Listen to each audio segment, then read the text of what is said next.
L'histoire et l'historique du Birkat Hamazon. Les amis, je veux que Bezrat Hashem, quand on termine ce cours du Birkat Hamazon, il faut que votre premier Birkat Hamazon après soit totalement différent. Totalement différent. Tout d'abord, il faut savoir que la seule et unique Beracha de la Torah, c'est le Birkat Hamazon. Toutes les brachot qu'on a pu voir, que ce soit les Shabasuka, sur le Lulav, le Hallel, toutes les brachot de Shakol, Mezonat, etc., tout est des Rabbanan. Où on le voit dans la Torah Il y a écrit Va'achalta ve'savata u'berachta. Hein?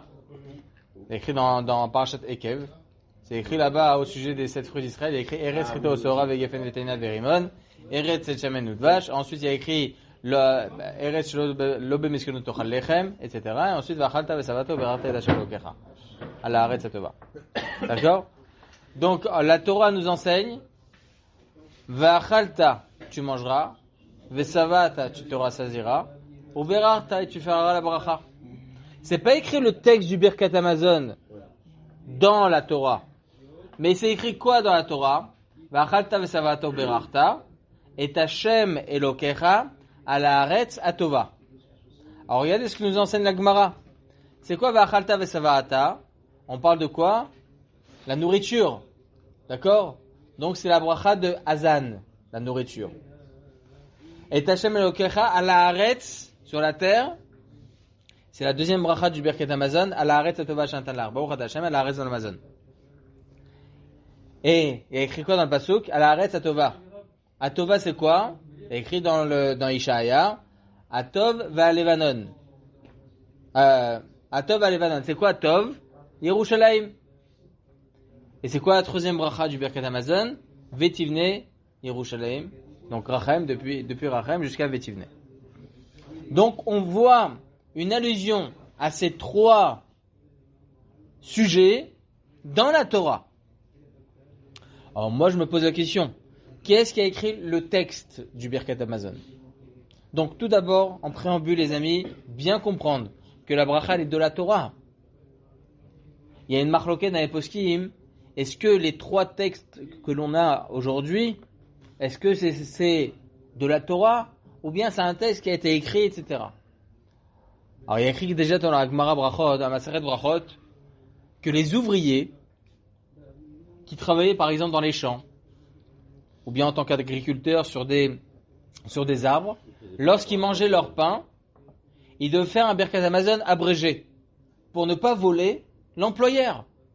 À l'époque c'était comme ça les amis, ne pas perdre un instant. D'accord? Ne pas perdre un instant. Aujourd'hui l'employeur, il est contraint d'accepter le temps de manger, le temps de la pause, le temps des toilettes, le temps des tfilotes, etc. Il est contraint de cela parce que c'est les lois du travail. À l'époque, il ne devait pas perdre un instant. Pas un instant, les amis. Donc le Birkat Hamazon était abrégé en 2 berachot. Tosfot se pose la question là-bas, comment c'est possible? 2 berachot. On est contraint, selon la Torah, de réciter 3 berachot. Tosfot de répondre, ils ont la force, Rachamim, d'abréger en 2 berachot pour ne pas faire du vol. Mais effectivement, selon Tosfot, les 3 berachot sont de la Torah. Mais il y a 4 berachot dans le Birkat Hamazon. Il y a Baruch Ata Hashem Elokeinu Melech Haolam, Ha'el Hazan Otanu. Ensuite, à la fin, Hazan et Akol. Ok, ça c'est la première beracha. Ensuite, Nodelecha. À la fin, c'est à la Haaretz Hatova Baruch Ata Hashem, à la Haaretz de l'Amazon. Deuxième beracha. Troisième bracha, Rachem, jusqu'à Bonei Yerushalayim. Et quatrième bracha, Atov Ametiv Lakol chez Bechol Yom Vayom. Ou Etiv, etc., etc. Le passage de Harachaman fait pas partie du tout du Birkat Hamazon, vous allez voir. Ça a été bien après. Bien après. C'est important, les amis, de grouper les choses pour que les choses soient bien comprises. Donc, la première bracha, Hazan, écrite dans la Gemara, elle a été écrite par qui? Par Moshe Rabbeinu. C'est-à-dire que les 2 textes que l'on a de Moshe Rabbeinu, c'est la Torah et la première bracha du Birkat Hamazon. Vous vous rendez compte le mérite que l'on a? C'est-à-dire que les mots qui sont écrits dans le Birkat Hamazon, Azan et Takol, Azan et Tanu, Vetaram, Klo Betova, etc., ça a été écrit par Moshe Rabbeinu. Pour quelle raison ça a été écrit par Moshe Rabbeinu? Lorsqu'on est sorti d'Égypte, on est rentré dans le désert, Akadosh Baruch Hu nous a fait descendre la manne. Et là, donc, Moshe Rabbeinu fait une tefila Akadosh Baruch Hu, merci, Azan et Otanu, Ve'et Haolam, Kulo Betuvo, Bechen, Bechesed, Berevach, Berachamim. On va expliquer après. C'est dans le Chumash? Non. Non. C'est un texte écrit par Moshe Rabbeinu. Et il est où la référence? C'est écrit dans la Gemara. Ah. C'est écrit dans la Gemara. Hein? Remerciement à Kadosh Baruch Hu lorsqu'il a fait descendre la manne. Lorsqu'il a fait descendre la manne, il a remercié à Kadosh Baruch Hu de la nourriture. Azan, Otanu, Ve'et Haolam.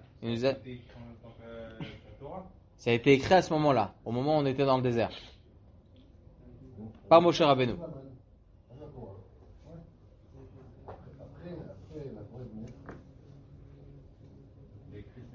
C'est rapporté dans la Gemara avant la Torah. C'est rapporté dans la Gemara par un Tana, ça? C'est écrit dans la Gemara, Nachon? Par un Tana. Nachon? Non, aussi bien Moshe Rabbeinu qui a écrit le Birkat Hamazon, tous les Antalikim qui ont écrit toutes les brachot, les ceci, cela, tout ça, c'est Hachem qui. Ils sont l'intermédiaire d'Hachem. Ah, de toute façon, c'est écrit dans la Torah. C'est écrit dans la Torah qu'on doit suivre les paroles de Chachamim. L'autre tassour. On ne doit pas se détacher des paroles de Chachamim. Lorsqu'une personne fait une misva des Rabbanan, par exemple, d'accord? Fait une misva des Rabbanan, par exemple, ne touche pas le mouxé pendant Shabbat, automatiquement, il accomplit 2 misvot de la Torah. Il accomplit la misva de suivre les paroles de Chachamim et de ne pas se détacher des paroles de Chachamim. Donc, à Kadosh Baruch Hu, il a donné le koach au Chachamim de donner des directives. En l'occurrence, Moshe Rabbeinu.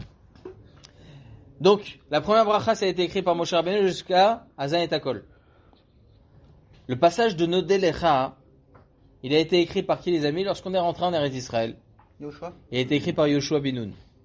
Il a écrit comme ça dans le traité Sota, que lorsqu'on est rentré en Eretz Israël, Yoshua bin Nun, il a écrit la deuxième bracha qui concerne Eretz Israël, à la Haaretz Atova Shantana, Baruch Ata Hashem, à la Haaretz Valamazon. D'accord? Sur la terre d'Israël. Après, je vais expliquer chacune des brachot. Troisième bracha, elle a été écrite par qui? David Amelech et Shlomo Amelech. Rachem, etc. Vetivne Yerushalayim ira kodesh b'mera b'yamenu Baruch Ata Hashem Bonne Yerushalayim.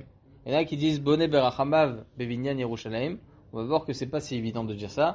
Dans la plupart des communautés séfarades, il faut pas dire ça, il faut dire Bonne Yerushalayim. D'accord? Mais il y a quand même une petite erreur. Dans notre logique, si c'est David et Shlomo qui ont écrit ça, comment ils ont pu dire faire en sorte que tu nous construises le troisième Beth Amikdash? Autant de Shlomo Amelech, c'était le premier Beth Amikdash. Ils savaient qu'il y a là. Non. Ça a été en fait malléable au fur et à mesure des époques. Et lorsqu'on a eu la destruction du deuxième Beth Amikdash, Chachamim, ils ont changé un peu le nosach du Birkat Hamazon. D'accord? Donc le passage de Vetivne Yerushalayim Ira Kodesh Bimera Beyamenu, à notre époque, Baruch Ata Hashem, Bonne Yerushalayim, ça a été écrit par Chachamim après. La quatrième bracha, c'est Chachamim qui sont venus, ils l'ont instauré. Atov Amétiv. Atov Amétiv. Pour quelle raison ils ont instauré ça? Par rapport à la ville de Bétar. Ça, on verra après, les amis. Je vais donner bien l'historique des choses et vous raconter la belle histoire de Bétar. La belle histoire est aussi difficile à entendre, évidemment, mais une très belle histoire sur ça. Tout d'abord, la première bracha, les amis. Lorsqu'on lit le texte qui a été écrit pour Moshe Rabbeinu, c'est important de le comprendre. Au même titre que la Torah, lorsqu'on lit chaque mot de la Torah, il est important. Le passage de Hazan a été écrit pour Moshe Rabbeinu, donc il faut le comprendre. Donc il y a écrit quoi là-bas? Baruch Ata Hashem Elokeinu melech haolam, Ha'el Hazan notanu ve'et haolam kulo beturo bechen, bechesed, berevach ou berachamim rabim. Ça, je vous avais expliqué quelques fois, les amis, dans les shiurim de Sodesh Leshit, je vous avais un peu expliqué ça, mais je vais vous le faire rapide. Donc, on remercie Akadosh Baruch Hu, qui dans sa bonté nous nourrit, ainsi que le monde entier avec grâce, bonté, largesse et grande miséricorde. Alors c'est quoi? Avec bonté. Alors, il écrit comme ça, Azan etanu ve'et haolam kulo betuvo. Autant à l'échelle individuelle, autant à l'échelle collective, autant dans le monde humain, mais aussi dans le monde animal. On remercie Akadosh Baruch Hu de permettre à des animaux de pouvoir se graisser, pour que l'on puisse nous-mêmes pouvoir consommer ça, pour qu'on puisse traire une vache. Donc on remercie en réalité Akadosh Baruch Hu de pouvoir apporter Kulo betuvo, dans sa grande bonté, de nourrir le monde entier. Le monde animal aussi. Bechen berevach. Ça, je vous avais expliqué la dernière fois, mais c'est important de le répéter, étant donné qu'on est dans le sujet. C'est quoi Bechen berevach, avec grâce et largesse? Akadosh Baruch Hu aurait pu nous donner un comprimé avec des vitamines, des protéines, des lipides, du glucide, tout ce qu'il faut dans un comprimé et pouvoir subvenir à nos besoins avec un seul comprimé. D'accord? Hashem Ishmor Shalom Elisabeth Sarot, une personne qui est à l'hôpital et Hashem Ishmor il est obligé de manger avec une sonde, ça lui suffit. D'accord? Hashem Ishmor, d'accord? Pourquoi Kadosh Baruch Hu il a pas fait ça? Même la manne, comme la manne. Et on s'est plaint. Et on s'est plaint dans le désert à cause de ça, justement. Pourquoi? Parce que justement, Moshe Rabbeinu, qu'est-ce qu'il dit ici? Il dit à Kadosh Baruch Hu, là pour le moment, tu donnes la manne dans le désert. Mais s'il te plaît, fais en sorte que lorsqu'on en rentrera en Eretz d'Israël, soit Bechen Berevach ou Berachamim. Fais en sorte que le Ham Israël puisse manger, ok, comme il faut. Puisse manger ce qu'il souhaite. Et là, c'est ce qu'Akadosh Baruch Hu va faire. Il nous a donné une panoplie de choses extraordinaires. Les arbres, les légumes, la viande, la volaille, les œufs, le poisson. Il nous a donné plein de choses pour qu'on puisse profiter de ce monde. Comme je vous ai dit au préalable, Akadosh Baruch Hu nous donne des choses pour qu'on puisse en profiter. D'accord? Regardez ce que je dis à quel le Kuzari. Le Kuzari nous apprend que à chaque fois que l'on va manger quelque chose, avant de faire Birkat Hamazon ou avant de faire la Bracha Charona, essayons de comprendre ce que l'on vient de manger. C'est ce qu'il faisait d'ailleurs Rabbi Nachman Breslev. Avant de faire Birkat Hamazon, il prenait chaque aliment et il définissait les propriétés de chacun. Le concombre, les tomates, etc., etc. Et ça c'est important parce qu'on comprend la magnificence et la beauté de ces choses-là en apportant justement un peu plus de compréhension. C'est important. C'est ça Berevach, les amis. Bechen, Bechesed ou Berachamim. Akadosh Baruch Hu, Moshe Rabbeinu, qu'est-ce qu'il dit? Il dit là, Akadosh Baruch Hu, tu donnes au Ham Israël selon ses mérites. Vous savez que lorsqu'on était dans le désert, donc imaginez-vous l'historique, parce qu'on est dans le truc. Moshe Rabbeinu l'écrit, lorsque la manne elle tombe. Il dit Moshe Rabbeinu, il dit regarde, Akadosh Baruch Hu, là tu fais descendre selon le mérite de chacun. Une personne qui avait du mérite, il recevait la manne directement devant son lit. D'accord? Une personne en ayant un peu moins de mérite, il devait ouvrir sa porte, etc., etc. D'accord? Et là, entre parenthèses, ça je le dis très souvent, Korach, vous savez, le cousin de Moshe Rabbeinu, un homme incroyable, un tzaddik extraordinaire, d'accord? Lorsqu'il a commencé à être contre Moshe Rabbeinu, il a continué à être contre Moshe Rabbeinu, il a pris des acolytes avec lui, il a commencé à partir en marloquette contre Moshe Rabbeinu. Je me suis posé la question, elle était où sa manne? Il ne se pose pas la question à un moment, c'est ça en fait. Devant la porte. Bah oui, il devrait se poser la question quand même. Non, parce qu'elle était devant la porte. Non, Bah, s'il était devant la porte, ça veut dire que c'était un tzaddik, il avait raison.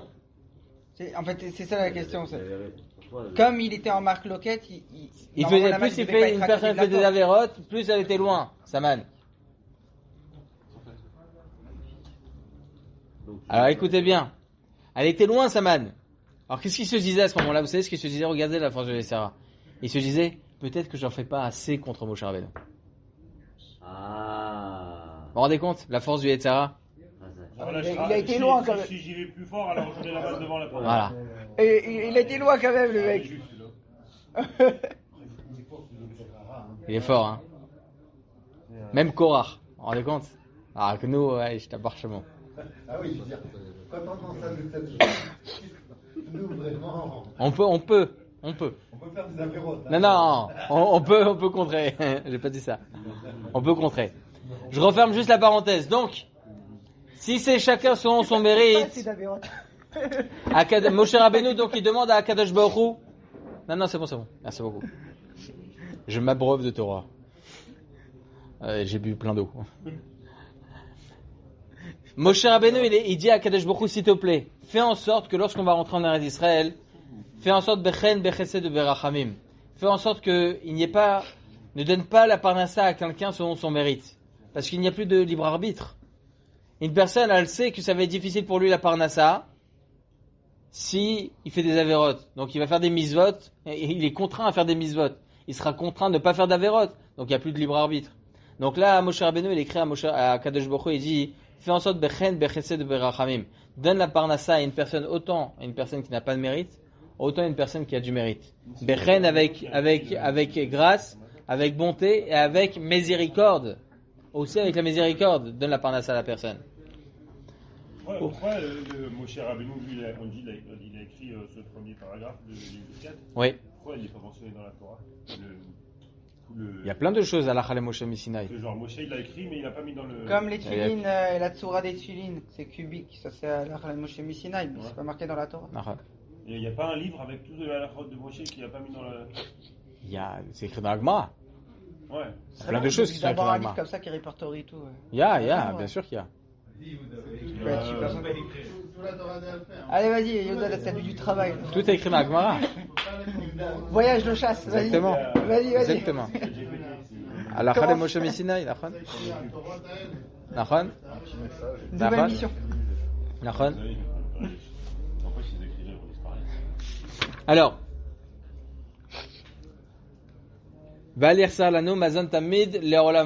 on demande à Kadosh Baruch Hu fait en sorte que nous ne puissions jamais manquer de nourriture. Car Kadosh Baruch Hu, c'est lui qui nourrit, il souvient aux besoins de tous. D'accord? Au métiv la kol, il fait du bien à tout le monde. Veshulchano aruch la kol. Regardez les termes de Moshe Rabbeinu. C'est-à-dire que sa table, à Kadosh Baruch Hu, elle est dressée pour tous. C'est-à-dire que lorsqu'on est en train de manger, là maintenant, on est en train de boire, on est en train de se servir. On est en train de se servir de la table d'Hachem. C'est quoi la table d'Hachem? C'est le monde. Kadosh Baruch Hu, il a créé ce monde, les amis. Il fait pousser des fleurs, il fait pousser des plantes, il fait pousser des arbres, etc. C'est le monde. Kadosh Baruch Hu, c'est lui qui l'a créé. Donc lorsqu'on va cueillir cela, lorsqu'on va aller manger de cela, lorsqu'on va boire cette boisson, on se sert directement de la table d'Kadosh Baruch Hu. D'accord? On dit qu'il l'a créé pour moi. Il a créé pour moi, oui. On se sert de chez lui. C'est comme si qu'il nous, voilà, tiens ton sac, tiens, Bechavod. On se sert de chez lui. On est bien d'accord. C'est moi Ça? Non, une serviette. Donc, en réalité, regardez ce que dit la suite du Birkat Hamazon. Veitkin Mechiyom Mazon lechol beriotav. C'est quoi Veitkin Mechiyom Mazon? Akadosh Baruch Hu a préparé de quoi vivre et se nourrir. Lorsqu'on va dormir le soir, les amis, Akadosh Baruch Hu, il y a écrit comme ça dans Midrash, il fait pousser les plantes. Il fait pousser les plantes. Il y a de la rosée, il y a de la pluie, il fait bouger les nuages. D'accord? Il a créé donc toute une nature pour nous. On s'en rend pas compte. Lorsqu'on se lève le matin et on voit qu'il fait morose, il pleut, etc., on a un air morose nous aussi, à ce moment-là. Mais on devrait remercier Akadosh Baruch Hu. Il fait en sorte que l'on puisse, demain, c'est vrai qu'on n'a plus cette dimension-là parce qu'on a tout, Baruch Hashem. D'accord? Mais imaginez-vous à l'époque, ils attendaient la pluie. Parce qu'on n'est pas à la fac là, ils sont avec la fac là, on va avoir d'autres. Tu as raison, c'est vrai. C'est vrai. Donc, il faut remercier Akadosh Baruch Hu pour cela. Comme ça, c'est écrit dans le Midrash Rabbah, dans la Parashat Vayikra. D'accord? L'Echol Beriotav, à toutes ses créations. Opa. À toutes ses créations. C'est écrit dans le traité Avodah Zarah, Gimel Amudbet, qu'Akadosh Baruch Hu fournit le nécessaire, même à la croissance des cornes, et à la plus minuscule des lentes. D'accord? Akadosh Baruch Hu donne de quoi pour chacune de ses créations. D'accord? Asher bara berachamav ou berov chasadav, qu'il a créé avec tant de miséricorde et beaucoup de bonté. Pourquoi? Parce que comme je vous avais dit la dernière fois, il y a certains animaux, les amis, où ils ont les yeux sur les côtés. D'accord? Et d'autres, ils ont les yeux vers l'avant. Pour quelle raison? En général, les animaux qui ont les yeux sur les côtés, c'est les animaux qui sont en général chassés, agressés. Regarde Ok. les abeilles. Parce que le crocodile... Ils sont agressés. Et donc, lorsqu'ils vont aller manger, ils auront toujours peur de ce qu'il peut y avoir derrière. Donc, Akadosh Baruch Hu a fait en sorte que les yeux soient sur les côtés pour qu'ils puissent manger tranquillement et puissent vérifier ce qui se passe. Ah, les chèvres. D'accord? Hein? Chef Basuka. Attends. Je t'autorise. Il y avait un R entre le V et le E, je crois. Dans ton cas, tu peux même dormir à l'extérieur de la souka. Tu devrais prévoir une amende pour cette bonne. Hein? Si j'avais suivi un peu, des trucs à dire, alors que moi je quelque chose. Non. Ça, c'est Moshe Rabbeinu qui l'a écrit. Oui, mais je parle de. La suite. À la suite, c'est pas Moshe Rabbeinu. Ah non, bah non, parce que c'est écrit dans la Torah qu'il faut faire 3 brachot. C'était par rapport à la manne. Après, quand on est rentré en Eretz Israël, il fallait que ce soit par rapport à Eretz Israël, donc c'est que Yoshua Binoun. D'accord? Ils avaient, c'est écrit comme ça dans le Midrash, ils avaient un abrégé de brachot. D'accord? Ils avaient un abrégé de brachot depuis le moment où ils avaient l'obligation de faire ces Birkat Amazon. Ils avaient un abrégé de brachot. On remercie Akadosh Baruch Hu pour Eretz Israël, pour la nourriture et pour Yerushalayim. D'accord? Et pour la terre qu'il va nous donner. C'est tout ce qu'ils avaient. Après, donc, Moshe Rabbeinu a écrit tout un texte. Yoshua Binoun a écrit un texte. Et Shlomo Amelech et David Amelech ont écrit un texte. C'est-à-dire, en fait, à l'époque de Moshe Rabbeinu, ils n'avaient que Hazan et Takol. À l'époque de Yoshua Binoun, ils avaient Exactement. Hazan et Takol et le deuxième. Exactement. Exactement. T'as compris, mon gars. Bravo. D'accord? En fait, Ça si y on est, voulait que le terminé. Birkat Hamazon soit plus court, on aurait Terminé. dû l'être avant. Jusqu'à, il faut savoir que toutes les takanot de Chachamim se sont arrêtées à partir de Sanhedrin. C'est-à-dire, destruction du Beth Amikdash, c'est terminé. Les Terminé. petits enfants, ils vont avoir un Birkat Hamazon.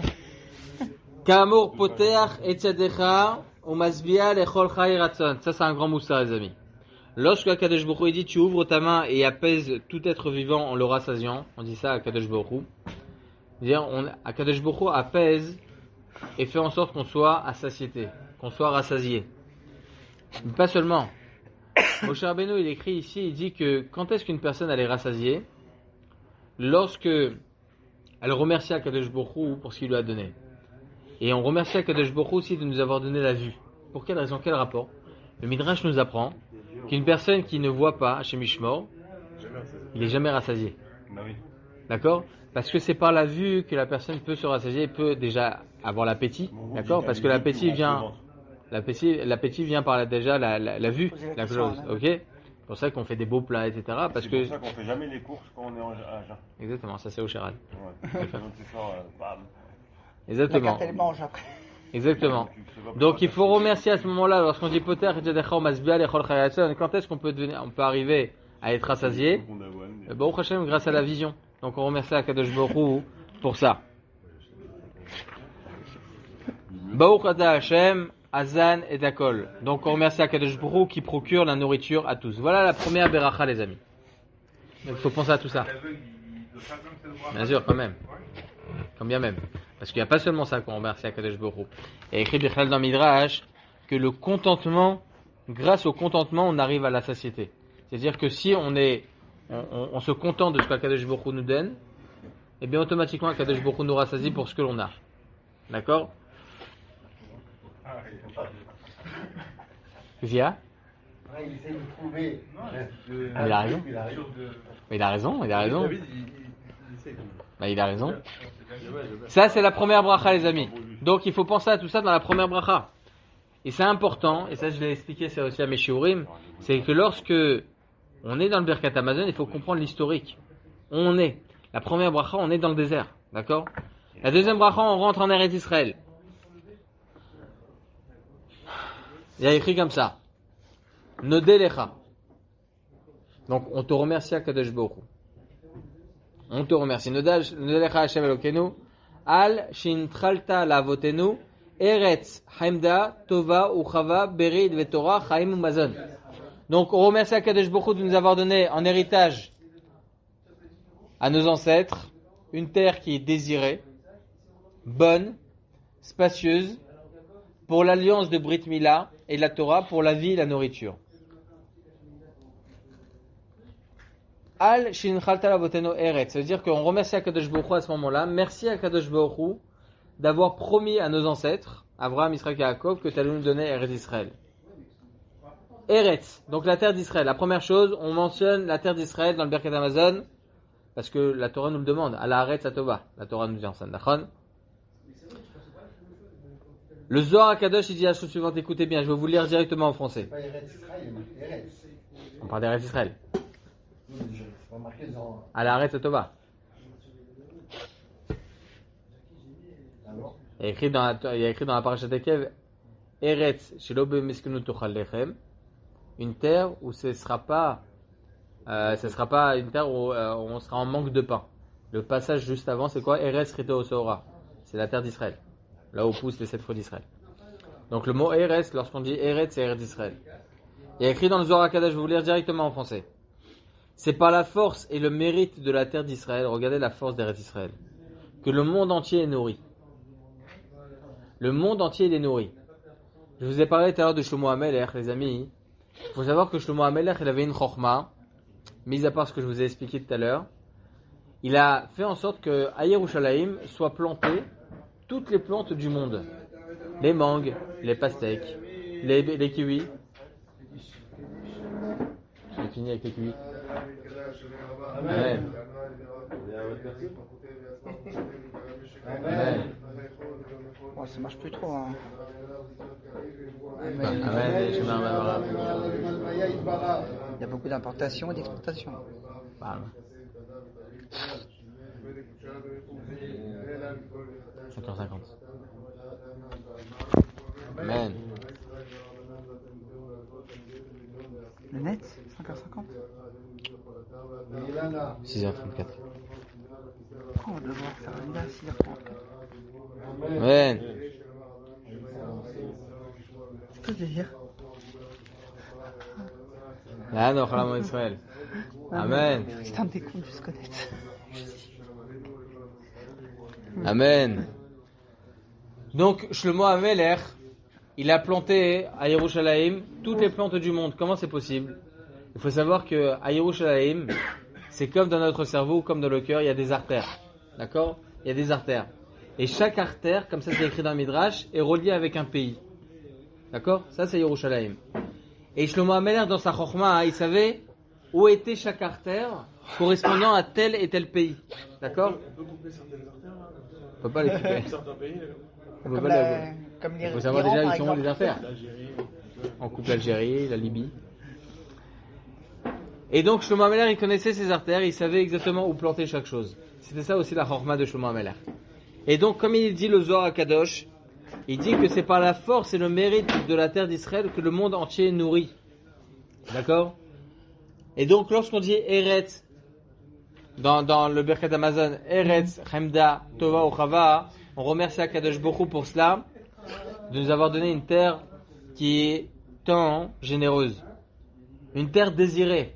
Vous vous rendez compte, Yoshua Binoun, déjà à l'époque, Yoshua Binoun, il dit que c'est une terre qui est désirée par le monde entier. Est-ce que vous savez pourquoi, les amis? Une terre désirée, pourquoi? Lorsque vous voyez le planisphère, vous voyez l'Irak, l'Iran, l'Égypte, le Liban, etc. Tout est là. Tout est là. Et Eretz Israël, c'est au bord de mer, comme ça, tout minus. Pourquoi c'est un pays qui est autant désiré? Pour quelle raison? Logiquement parlant, ça ne devrait pas être désiré. Pourquoi la France, elle est désirée? Le Brésil est désiré, l'Amérique, elle est désirée. Pourquoi Eretz Israël, elle est autant désirée, les amis? Par le monde entier. Par les Romains, par les Grecs, par les Ishmaélim, par tout le monde. Pour quelle raison? Par les Anglais à l'époque. Pour quelle raison? Alors écoutez bien ce que dit le Kolbo. Un des grands Rishonim, il y en a certains qui disent que le Kolbo, c'était une femme. Mais c'est pas évident. D'accord? Le Kolbo, c'était un des grands Rishonim il y a 750 ans. Il pose la question, quelle aspiration motivait-elle ce désir de la terre d'Israël? Il écrit comme ça, hein, les qualités physiques de la terre, comme le miel et le lait, souvent mentionnées par la Torah, d'accord? Mais surtout sa valeur spirituelle. Le Beth Amikdash, c'était un lieu, les amis, qui n'obéissait en aucun cas à la nature, car c'est à cet endroit-là où la Shekhinah elle était hébergée.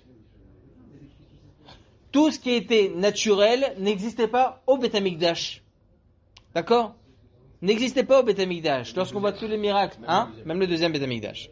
Lorsqu'on voit ce qui se passait au Beth Amikdash, on comprenait que c'était pas, ça rentrait pas dans le naturel. Les Remapadim, le feu qui Tout. descend du ciel.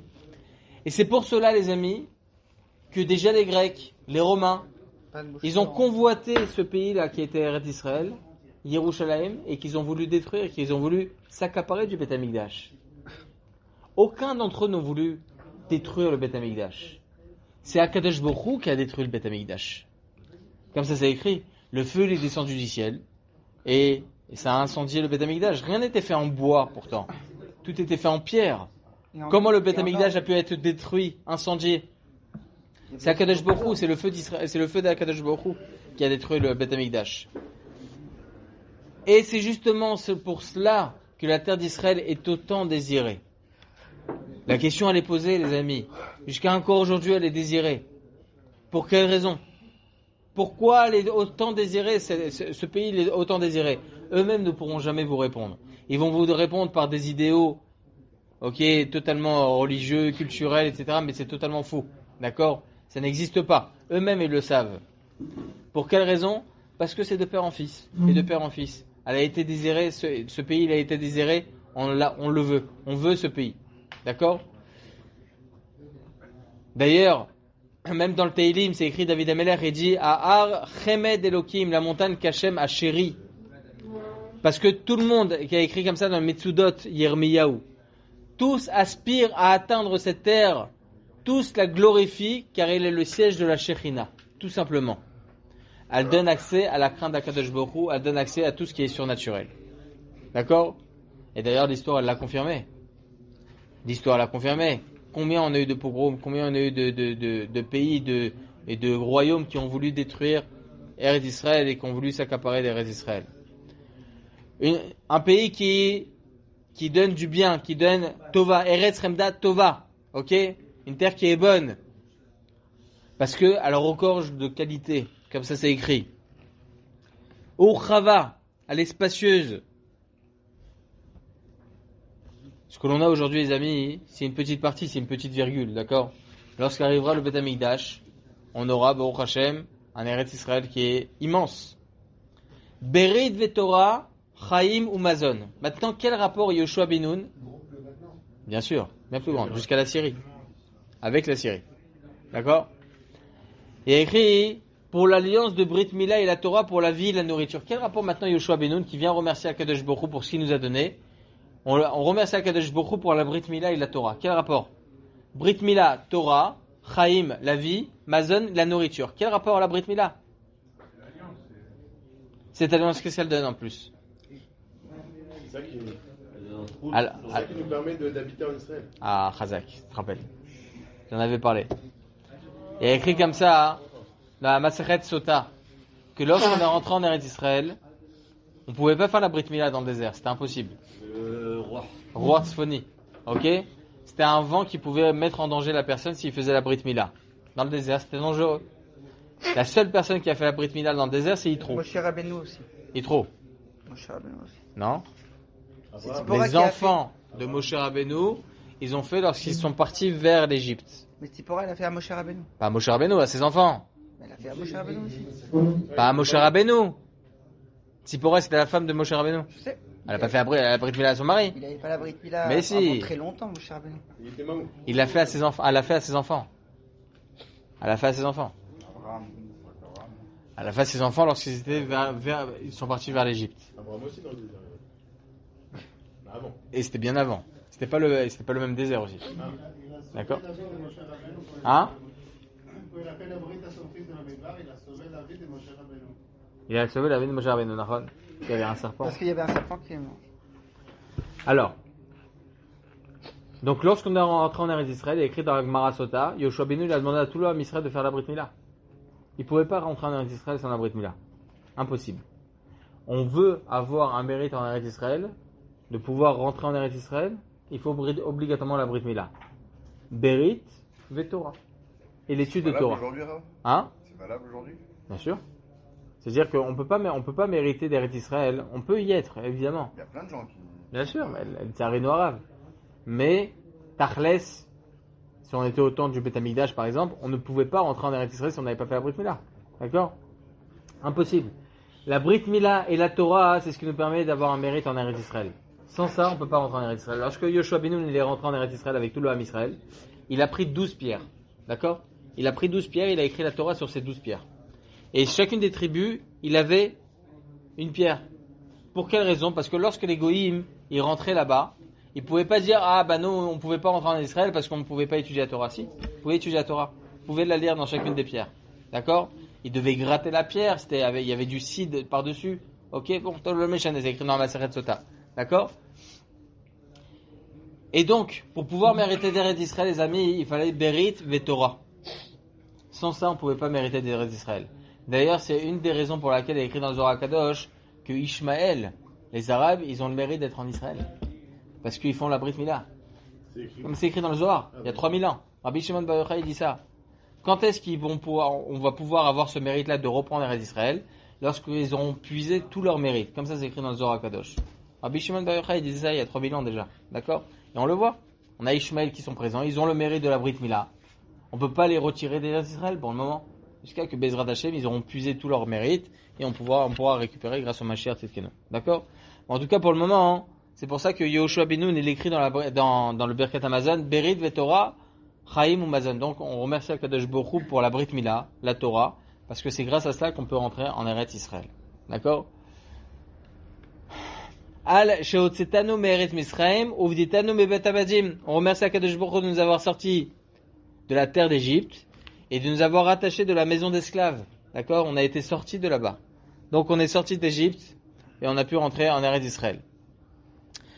Et on répète une deuxième fois. Valberitecha shechatamta bifsarenu. On te remercie Akadosh Baruch Hu pour ton alliance que tu as scellée dans notre chair, pour la Torah que tu nous as enseignée. D'accord? Encore une fois, pour nous dire ici l'importance de la Brit Mila et de l'étude de Torah. Valchuki retzonar sheodatanu. Pour tes statuts que tu nous as fait connaître. C'est quoi tes statuts? Tes mitzvot. Les chukim, les mitzvot, même les mitzvot que on comprend pas. Tu nous as donné certains midrashim, certains pirushim. Grâce à ça, on peut bien étudier la Torah. D'accord? Et tout ce qu'on fait maintenant, c'est grâce à Torah Sheba'al Peh. À Torah Shebirta, pardon. À Torah Sheba'al Peh. Valchaim umazan shatazan umefarnes otanu. Donc là, on termine la deuxième beracha. Pour la vie et pour la nourriture que tu nous as nourris et par laquelle tu te souviens à nos besoins. D'accord? Donc encore une fois, Yehoshua Ben, il vient nous apprendre ici la fin de cette bracha. Ah, pardon, pas la fin de la bracha, parce que la fin de la bracha, c'est Ve'alakol. D'accord? C'est un peu plus général. Il dit, Yehoshua Ben Nun, Ve'alakol, Hashem Elokeinu, Anachnu Mojim Lach. Donc, on te remercie, Akadosh Baruch Hu, pour tout ce que tu nous as donné. O Mevarchim et Shemach, et on bénit ton nom. Ve'achalta, Ve'savato, Be'arta, etc. Ala Haaretz, Atova, Shantalar, Baruch Ata Hashem, Ala Haaretz, Ve'alamazon. Donc là, termine la deuxième beracha. D'accord? La troisième bracha, les amis, c'est la reconstruction de Yerushalayim. Écrite par, encore une fois, Shlomo Amelech et David Amelech, qui a été malléable au fur et à mesure des années, encore une fois. Et on dit là-bas, Rachem. Là, on ne demande pas, on ne remercie pas Kadosh Baruch Hu, on demande miséricorde. Premièrement, on a remercié Kadosh Baruch Hu pour la nourriture. Ensuite, on a remercié Kadosh Baruch Hu pour Eretz Israël. Et maintenant, on demande miséricorde à Kadosh Baruch Hu pour la construction du troisième Beth Amikdash. Et écrit quoi? Rachem Hashem Elokeinu Aleinu Bal Israël Amar. Akadosh Baruch Hu, sois miséricordieux sur nous, sur Israël, ton peuple. Donc on voit que le terme Rachem, miséricorde, les amis, ça donne une certaine alliance avec le Ham Israël et Akadosh Baruch Hu, parce que il est écrit comme ça, Kerachem Aval Banim, c'est-à-dire comme un père avec ses enfants. Val Yerushalayim Irach, va Alabayit Agadol va Akadosh Nikra Shimcha Alav. Sur Yerushalayim ta ville, et sur la grande et sainte maison qui porte ton nom. D'accord? Donc là, on dit à Kadosh Baruch Hu, c'est à cet endroit-là, Yerushalayim, là où tu avais ta Shrina, et Yerushalayim porte ton nom. Parce que c'est là où il y avait le Kodesh HaKodashim, et là où tu résidais. D'accord? Je vais faire rapide, les amis. Valechalar, Valmonar, Valdevirar, Valbayit Agadol, Vakadosh, Nikra Shemcha Alav. Donc dans cette beracha, encore une fois, on rapporte plusieurs synonyme au Beth Amikdash, ton palais, ta résidence, ton sanctuaire. D'accord? Pourquoi Devirar c'est sanctuaire, les amis? Devirar, ça vient de Dever, la parole. Parce que, pour nous enseigner que du Kodesh HaKodashim sortait la parole d'Akadosh Baruch Hu. Va'al Abayit Agadol Vakadosh Nikra Shimcha Alav. Donc, la grande maison qui porte ton nom. Je vais vous faire rapide, les amis, parce que j'ai envie d'arriver à la quatrième bracha. Et écrit comme ça, Re'enu, zonenu, parnesenu, kalkilenu, arvichenu. On demande quoi à Kadosh Baruch Hu à ce moment-là? Dirige-nous, nourris-nous, subviens à nos besoins, sustente-nous, apporte-nous la largesse. Là, on dit à Kadosh Baruch Hu, on croit en toi, Kadosh Baruch Hu. Premièrement, tu nous donnes à manger maintenant, et tu nous donneras à manger plus tard. Et tu nous donneras la possibilité de pouvoir subvenir à nos besoins. Arvach lanu me'era mikol tsarotenu. Soulage-nous rapidement de toutes nos détresses. Là, on dit quoi à Kadosh Baruch Hu? Là, on est en exil. S'il te plaît, protège-nous. Soulage-nous de tout ça. Venal tasrichenu Hashem Elokeinu lidem atan basar vadam velo lidal vadam. Fais en sorte qu'on ne dépende de personne. Ela liyadecha melea ve'archava ashira ve'petucha. Uniquement de ta propre et unique main.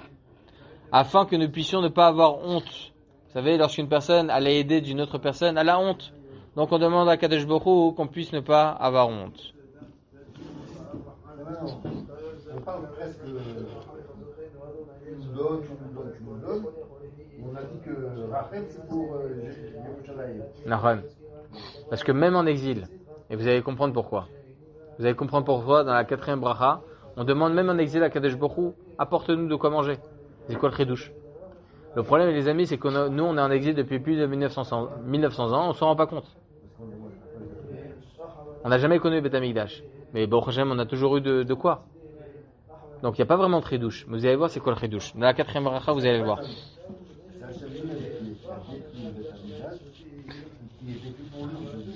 Exactement.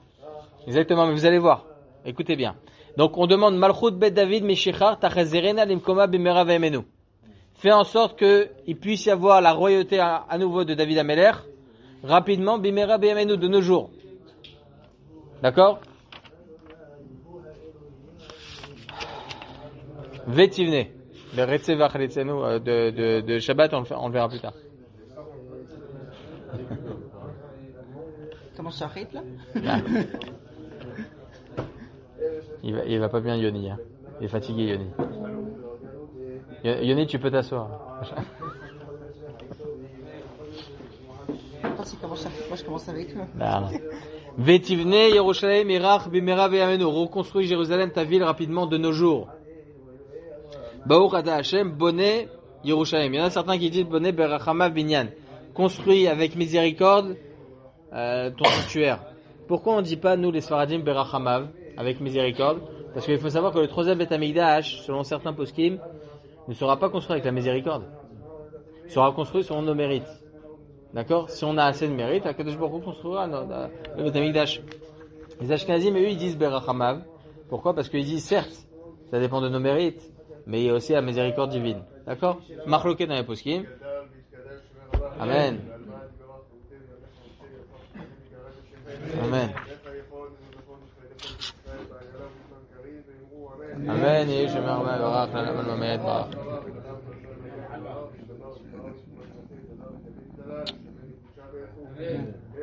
on n'y pas. Ouais, Amen. Je l'ai entendu dans un autre chien. C'est pour ça que je l'avais rapporté. Et j'ai cherché ça. Apparemment, il doit y avoir une référence quelque part. D'abord, il donne Sota. Masechet Sota. Il faut voir là-bas. Il faut voir là-bas. Donc la 4e bracha, les amis, et c'est celle que vraiment je voulais mettre en évidence. L'histoire, elle est magnifique. La 4e bracha, et là vous allez voir la chronologie du Birkat Hamazon. La 4e bracha, elle a été instaurée par Chachamim lorsqu'on était à Yavne. Après la destruction du Beth Amikdash, après la destruction du second Beth Amikdash, on n'avait plus rien. On avait une seule chose. On avait la ville de Bétar. Pas le foot. On avait la ville de Bétar qui était vraiment l'endroit où il y avait le plus de Torah. C'est la même ville de Bétar d'aujourd'hui? Il a quoi? À ce moment-là? Et pas seulement une personne, il y avait plein. Il y avait Rabbi Akiva aussi à cette époque. Il y avait Rabbi Akiva, il y avait... C'est l'époque du Tanaïm, non? C'était le début des Tanaïm. Rabbi Akiva, entre autres. Il y avait Rabbi Shimon Bar Yochai à cette époque. Rabbi il y avait Rabbi Meir Balanes. Rabbi Elazar ben Nazaria. Ah, vous allez voir. Alors justement, vous allez voir. Et ils arrivaient quand même à faire Triatabetim, là. Les destructions du Beth Amikdash. Non mais je me demande comment avec des gens pareils, les gens ils arrivaient à dire ouais non je respecte pas Shabbat, je fais pas ci, je fais. Mais tu vois devant toi que et t'arrives alors, pas. Vous allez voir. Écoutez bien les amis. lorsque il y a eu la destruction du Beth Amikdash, C'est fort. 50 ans plus tard, il y a eu la destruction de Bétar. Qu'est-ce qui s'est passé? Cette ville-là, regorgeait de Torah. Il y avait des millions de juifs là-bas. Des millions de juifs. Des millions. Cette ville, oui, des millions. Écrit dans le Midrash, des millions de juifs. Au point où, lorsqu'il y a eu la tuerie de Bétar, le sang allait jusqu'au naseau des chevaux. Jusqu'au naseau des chevaux à Tkedekar, qui a écrit comme ça dans le Midrash. Ah ouais. Comment cette ville elle a été détruite? C'était le sanctuaire après le Beth Amikdash. Eh bien, écoutez bien. Il y avait à cette époque un homme qui s'appelait Bar Korba. C'était qui Bar Korba, les amis? L'élève de Rabbi Akiva. Un des élèves de Rabbi Akiva. Ah ouais? Les 24 000 élèves de Rabbi Akiva. Rabbi Akiva, dans son humilité, il voyait Bar Korba comme étant le Mashiach. Il disait, c'est lui le Mashiach. Au point où Rabbi Akiva, il s'est rabaissé à Bar Korba. Il a dit, je vais servir Bar Korba. Alors que c'était le maître, Rabbi Akiva. Vous vous rendez compte, Rabbi Akiva? Et là, Chachamim, ils voient que Rabbi Akiva considère Bar Korba comme étant le Mashiach, celui qui va être le rédempteur du Ham Israël, construction du 3e Beth Amikdash. Chachamim, ils font un comité. Ils disent, c'est pas possible, on peut pas le laisser dire ça. Pourquoi Chachamim, ils pensaient pas que Bar Korba, ça allait être le Mashiach? Parce que Bar Korba, pour pouvoir enrôler des gens dans son armée, il demandait, est-ce que tu as assez de force? Qu'est-ce qu'il leur demandait de faire? Arracher le pouce. Si tu as assez de force mentale, au point de pouvoir arracher ton pouce, alors là, tu peux rentrer dans mon armée. Le Ham Israël, Chachamim, ils ont dit, le Ham Israël ne peut pas être pagoum, ne peut pas être défectueux, on peut pas, chas v'shalom, s'abîmer. On n'a même pas le droit de se faire un tatouage. On n'a pas le droit de s'abîmer, chas v'shalom, c'est assourd. Comment cette personne-là peut être le Mashiach? C'est pas possible. Mais Rabbi Akiva, dans son humilité, pensait que Bar Korba, c'était un tzaddik aussi, mais pensait que c'était le Mashiach. Qu'est-ce qu'ils ont fait, le comité de Chachamim? Ils sont partis chez Rabbi Akiva à Bnei Brak. On le voit dans la Haggadah. Dans la Haggadah de Pessah, qu'est-ce qu'on voit? On voit Alou, Chachamim, etc. Rabbi Akiva, Vesipro, Beitziat Misraim. Ils ont commencé à raconter la sortie d'Égypte, etc., etc. Et ils ont monté l'histoire de la sortie d'Égypte au point de pouvoir amadouer Rabbi Akiva, de dire que Bar Korba n'était pas le Mashiach. Lorsque les élèves de Rabbi Akiva, ils ont entendu que tout le comité de Chachamim, ils étaient chez Rabbi Akiva pour l'amadouer, ils sont venus, les élèves de Rabbi Akiva, ils ont dit, Rabbeinu, Igi Azman, Kriyat Shema Shel Shacharit. Et il est arrivé le moment où il faut faire Kriyat Shema. Donc Rabbi Akiva, il est tout de suite redescendu, il s'est détaché de la parole de Chachamim. Et il a continué avec Bar Korba. Et là, ils sont venus. Il faut savoir que Bar Korba, la force qu'il avait, Bar Korba, il pouvait tuer 10 soldats avec un seul coup de poing. Comme ça, c'est écrit dans le Midrash. Hein? Moi, je la raconte comme ça.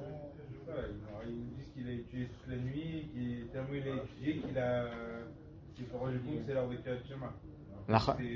C'est écrit dans le Midrash que je te dis. C'est écrit dans le Midrash. D'accord? Moi, je la raconte comme ça personnellement. D'accord? Et donc, faut être avec moi, professeur. Je la raconte, jusqu'au matin. Et donc, lorsque donc Bar Korba, il était très très fort, au point il pouvait tuer 10 soldats en un coup de poing. D'accord? Et ils étaient presque tous tués. Comment Bar Korba, il est mort? À Bétar. Comment il est mort? Il est rentré pour aller aux toilettes. Là-bas, il y avait un serpent. Il l'a mordu, il est mort. Lorsqu'ils ont vu que Bar Korba est mort, tous les soldats sont rentrés. Ils ont détruit toute la ville. Et ils ont détruit les 24 000 élèves de Rabbi Akiva. Il y a eu une épidémie à ce moment-là. Et ils sont tous morts. D'accord? Tous les élèves de Rabbi Akiva, ils sont morts à ce moment-là. C'est les soldats de qui? De Bar Korba. Les 24 000 élèves de Rabbi. Il n'a pas été dans notre histoire? Qui? Ce même serpent. Je sais pas. Il a fait 2? Non, je sais pas. Il y avait plusieurs serpents peut-être. C'est pas là qu'il a dit. En tout cas, En tout cas, juste pour vous dire que quoi? Que cette bracha là, cette quatrième bracha, elle a été instaurée par Chachamim quand? À quel moment?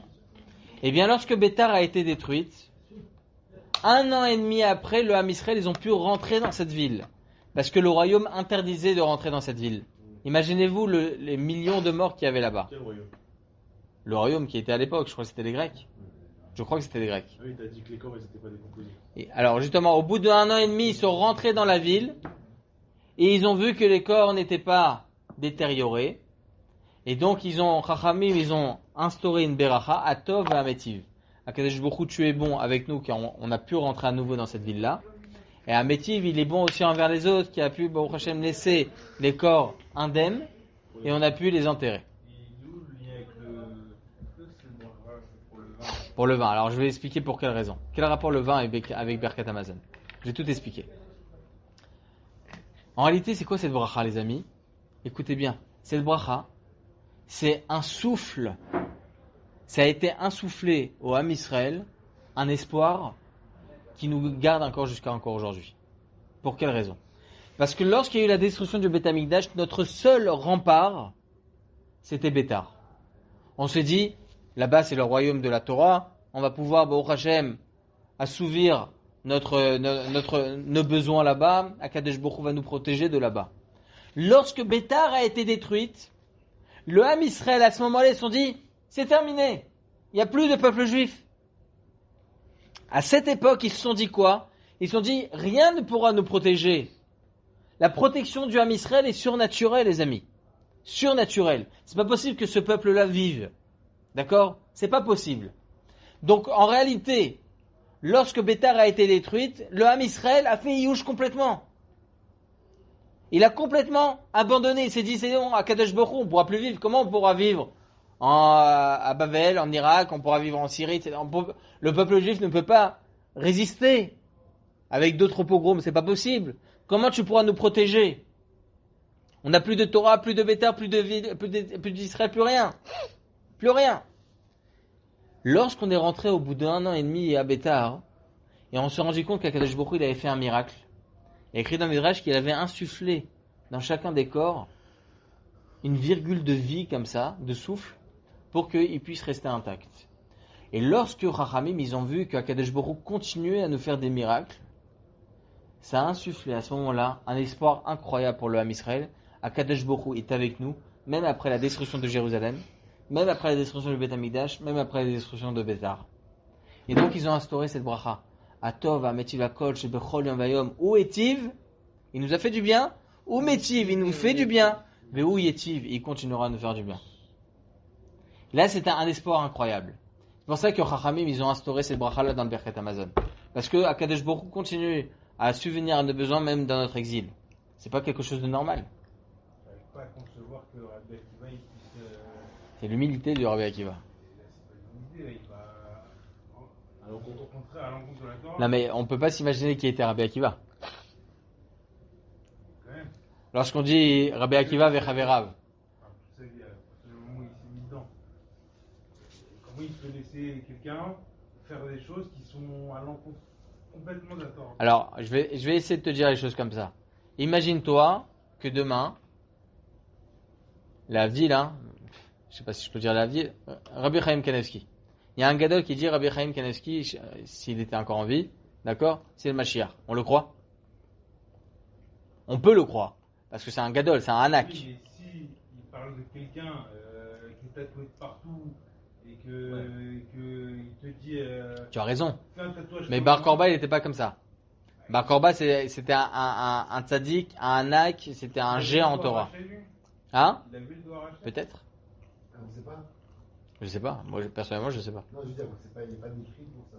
Non.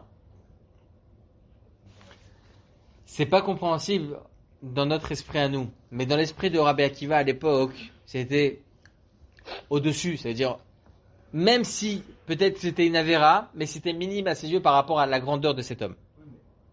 Oui, ça, ok, je comprends. Mais comment il peut se laisser influencer par des hommes qui viennent lui parler? Personne ne vient lui parler à Rabbi Akiva.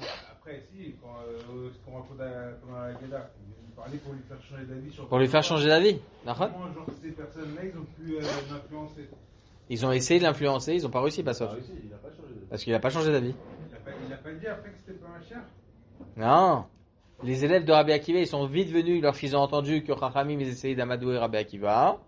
Ils sont venus, ils lui ont dit, Arabe, il faut faire Kriyat Shema maintenant. Ah, c'est les élèves de Rabbi Akiva, ils étaient du côté de Bar Korva. Bah bien sûr. Et les Chachamim, ils étaient contre cette idée-là. Exactement. Exactement. En tout cas, cette bracha, les amis, c'est un souffle d'espoir pour le Ham Israël.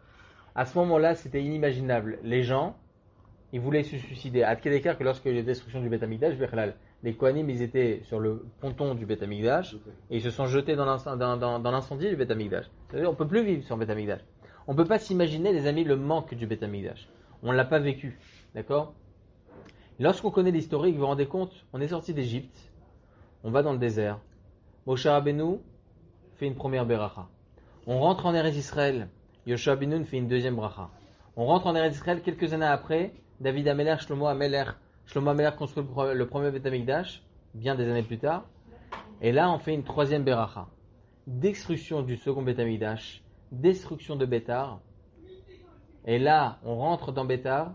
Chachamim instaure une quatrième beracha. Donc c'est une chronologie. C'est une chronologie. Et là, toute la chronologie du Birkat Hamazon, les amis, c'est l'espoir du Ham Israël. Ou Etiv, ou Metiv, ou Yetiv. Akadosh Baruch Hu, il nous fera, il continuera à faire du bien. Même si on est en désert, même si on est en exil. Et on le voit. Et on l'a vu au fur et à mesure des époques. À l'époque, ils ne pouvaient pas le savoir ce qu'on vit aujourd'hui. On a eu tant de pogroms, tant de Shoah, tant de persécutions, etc. Et pourtant, le Ham Israël est toujours en vie. Grâce à comment on appelle ça, à cet espoir que Chachamim nous ont donné lorsqu'on est rentré à Bétar et qu'on a vu que les morts ils n'étaient pas décomposés. D'accord ? Et c'est justement pour ça, les amis, écoute bien. Pourquoi on fait cette bracha là pour le vin lorsqu'on a un deuxième vin, Atov et Ametiv? Chachamim est écrit comme ça dans le Mishabura. On fait cette bracha de Atov et Ametiv pour nous faire comprendre, ne pas oublier que Bétar a été détruite à cause justement de nos exagérations, de nos avérotes. D'accord ? La destruction du Beth Amikdash, etc. Les exagérations peut-être certaines fois alimentaires. Peut-être qu'on se saoulait à un certain moment, on faisait des bêtises. Donc Rachamim, ils ont instauré la bracha de Hatov Ametiv pour le vin. Lorsqu'on a un nouveau vin, n'oublie pas, Bétar. N'oublie pas ce qui s'est passé à Bétar, etc., etc. Et peut-être par la cause qu'on a bu trop de vin et qu'on a fait des bêtises avec le vin. D'ailleurs, c'est pour ça aussi la sota. Lorsque une personne, vous voyez, une femme qui se faisait exploser dans le Beth Amikdash à cause qu'elle avait peut-être trompé son mari, eh bien la personne devait devenir nazir, de plus boire de vin, parce que le vin pouvait causer la avérote. Hein? Quelle personne Une personne extérieure, vous voyez cette femme-là, voilà, être coupable, d'accord, et devait devenir nazir sur le moment, ne plus boire de vin. Parce que le vin amène à la avéra. Et s'il n'était pas coupable, quand même, il devait devenir non, nazir. non. Pourquoi de nos jours, il n'y a pas une journée de deuil, une journée pour Bétar? Ah, Chazak. Alors regarde ce qui est écrit. On aurait pu se poser la question. On n'a pas eu un jour dans l'année. Le jour où on est rentré dans Bétar, par exemple. Ça doit être un jour de Yom Tov. On a vu quelque chose d'incroyable, extraordinaire. On a vu que les morts étaient intacts. On ne la connaît pas cette date. On connaît tout Bijouat, on connaît Rosh Hashanah, on connaît Sukkot, etc. Des jours extraordinaires, en souvenir d'eux, etc., etc. Bétar, on ne connaît pas. Parce que Chachamim, ils ont dit que la seule et unique chose qui pourra nous faire rappeler Bétar, c'est dans notre Birkat Hamazon. Lorsqu'on fait le Birkat Hamazon, on remercie Akadosh Baruch Hu pour les bienfaits qu'il nous donne au jour le jour, et bien automatiquement on doit se rappeler de ce qu'il nous a fait à Bétar. Il nous a insufflé à ce moment-là l'espoir. L'espoir. Atov à Metiv. Ok? Ou Metiv, ou Yetiv Lano. C'est-à-dire Akadosh Baruch Hu continuera à nous faire du bien. Et ça, c'est chaque jour. Chaque jour, à chaque moment où on mange du pain, il faut se souvenir du bienfait qu'Akadosh Baruch Hu nous a fait à ce moment-là, l'espoir. L'espoir. Et ça, les amis, je pense avec toutes ces explications, il y a encore pas mal de choses. D'accord? Tous les harachaman, ok, qui sont rapportés après, c'est extérieur au Birkat Hamazon. C'est Chachamim ensuite que par la suite qu'ils ont rajouté harachaman ou, à chaque fois on dit ou, lui, pour quelle raison?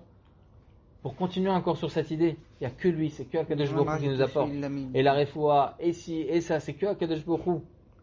On n'aurait jamais pu vivre aujourd'hui si Akadosh Baruch Hu n'était toujours pas présent avec nous. Même s'il n'y a pas de Beth Amikdash, même s'il n'y a pas de Beth Armé, même s'il n'y a pas tout ça, Akadosh Baruch Hu est toujours là. D'accord?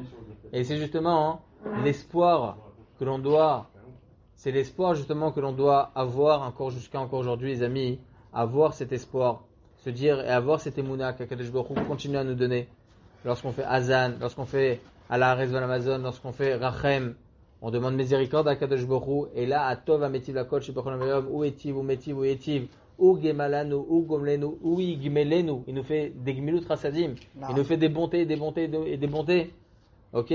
Et tout ça, il faut avoir cette émouna que c'est Akadosh Baruch Hu qui nous fait tout ça. Donc, dans notre Birkat Hamazon, c'est ce à quoi il faut penser à chaque fois, les amis.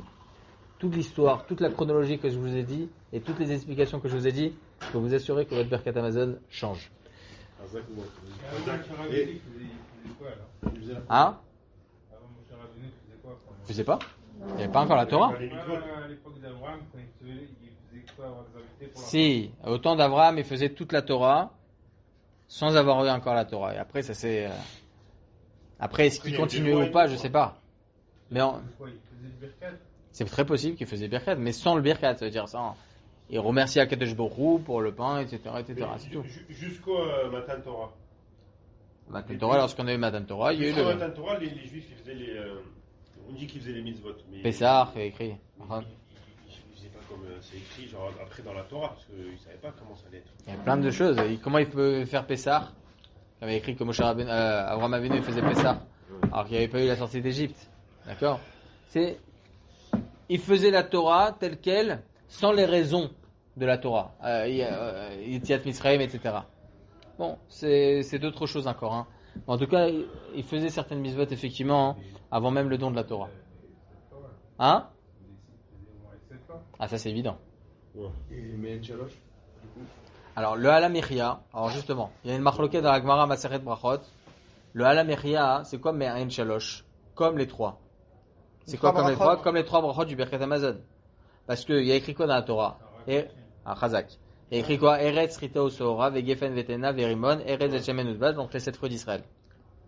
Ensuite, Eretz Shlobe Miskenu Tochal Lechem, un pays où on ne sera pas, il ne manquera pas de pain, etc.